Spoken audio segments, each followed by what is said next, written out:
All right, man. It's rumors that Frank Ragnow could retire after the 2024 season. So now you're gonna have mock drafts mocking the Lions interior linemen. Uh, now early on. I mean, obviously you got a year to prepare for that. I think they already prepared for that when they brought in Graham Glasgow. The nasty part about that is then you could need two guards the next season. So once you start talking about replacing them, then you probably talking about putting Graham at center, and then you need two guards. See, because the kid from Baltimore, I mean, you don't know how much longer he gonna play. He's 34, so if you could wrap him up for two, if you'd have got him for 2 years, maybe you're not that worried. So now, really, you start to look at a guy like Corey Sorsdale. Also, you was already possibly looking to move on from Taylor Decker. So it's a lot. I mean, it comes with the territory. So what you kind of looking at schematically now is eventually going to move Sewell to left tackle. I think that was inevitable. Corey Sorsdale, who was a tackle in Division II college or AA, whatever. So eventually you want him to grow in and play and grow and play guard. So now you're looking at it. If Sorsdale can play guard, you can move Graham to center.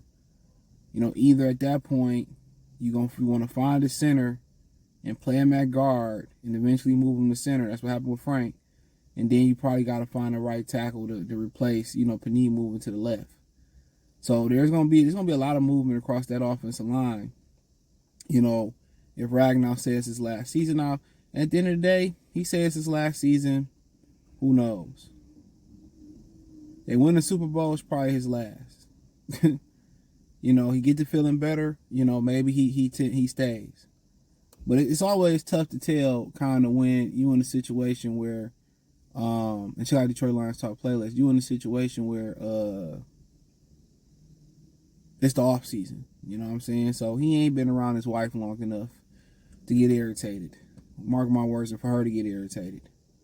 And a lot of people wonder why a lot of professional athletes get divorced when, after they retire. One of the reasons why, major reasons why, you could say, well, they don't love you, whatever. Yeah. Most women really don't love the guy they married. They love what they can do. It's conditional. You need more content like that? Check out my Free Game 89 channel. That link's in the description. I'm not going to get deep on that. But one of the reasons are y'all get used to living a certain lifestyle.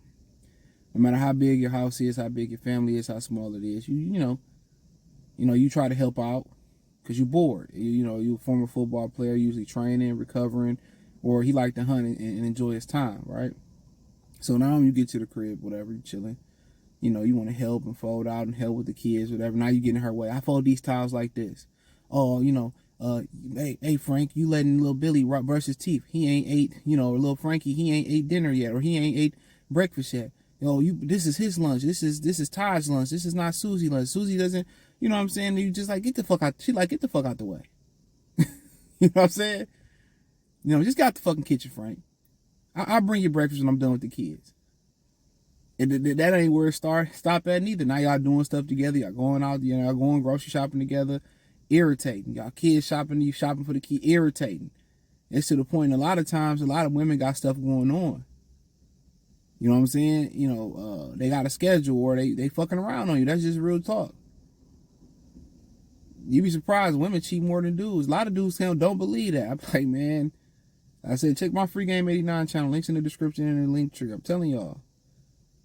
Your girl get caught. I'm not advocating for nobody cheating. If you get caught cheating, just know your girl already been cheating. Don't feel bad. Right? But yeah, then they got little things on the side and they spend recklessly.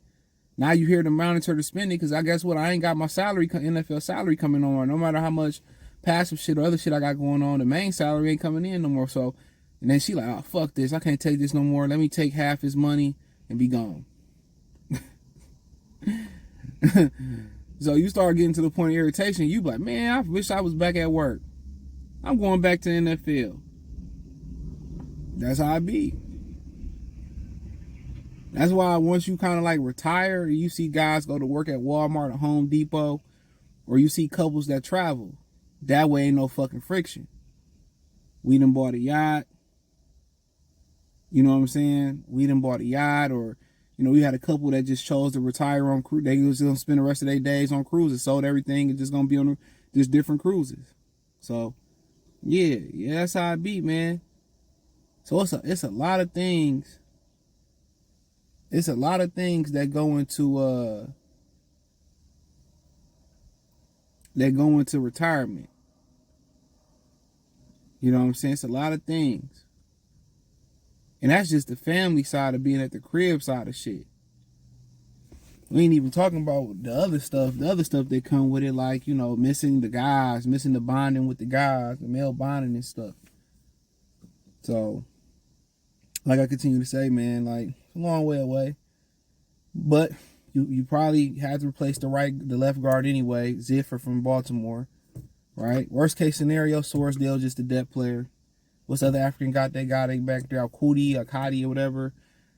Worst case scenario, I probably say this: they probably play Taylor Decker, keep Sanu on the Sewell on the right side.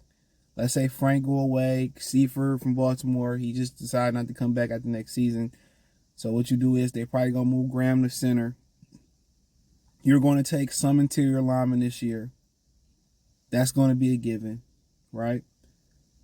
Then next year you probably be like, okay, if we take a guard instead of a center this year, we're gonna go find a center next year.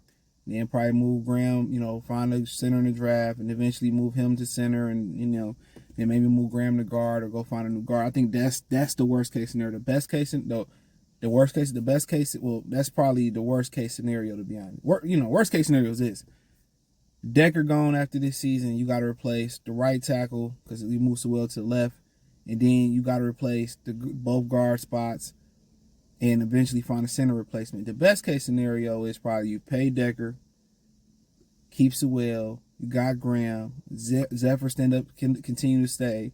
You find a center that can play guard, you know, learn to play guard for right now, and then play center next year and move Graham to guard. It's probably pretty much your best, but Frank Ragnow gave it his all, man. I mean, after seeing years of Dominic Raiola being ass, having that one good year at the end of his career, great to see it.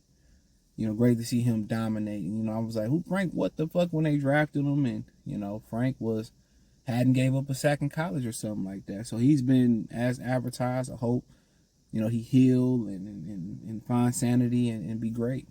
To be honest. And be great, man, and continue to, you know, be a lion. We enjoy Frank Ragnow, and he a beast.